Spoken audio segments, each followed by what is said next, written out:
మనము దేవుని ప్రేమించితమని కాదు, ఆయన మనలను ప్రేమించి మన పాపములకు విమోచకునిగా తన కుమారుని పంపెను. ప్రేమయన ఇట్టిది. పునీత యోహాను గారు రాసిన మొదటి లేఖ 4వ అధ్యాయం 10వ వచనం. ప్రేమైన క్రీస్తు సంగమా, ఈ వాక్యాన్ని ధ్యానిద్దాం రండి. ప్రేమ ఆరంభకుడు దేవుడు. మనపై మొదట ప్రేమ చూపినది దేవుడే. మనుషుల ప్రేమ ఎల్లప్పుడూ లాభంపైన, భావోద్వేగాలపైన, స్వభావంపైన ఆధారపడి ఉంటుంది. కానీ దేవుని ప్రేమ షరతులు లేని ప్రేమ. మనం పాపాల్లో ఉండగానే ఆయన మనల్ని ప్రేమించారు. మనం నిరాకరించినా సరే ఎల్లప్పుడూ మొదటి అడుగు ఆయనే మన వైపు వేశారు.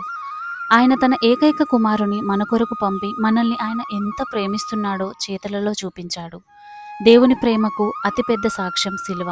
మరి నీ ప్రేమ ఎలా ఉంది? నిన్ను ప్రేమించే వారిని మాత్రమే నీవు ప్రేమిస్తున్నావా, లేక ద్వేషించిన వారిని కూడా ప్రేమించేంత క్రీస్తు ప్రేమ నీలో ఉందా? క్రీస్తు ప్రేమను నీ ద్వారా లోకానికి చూపిస్తేనే కదా మిత్రమా అసలైన క్రిస్టమస్.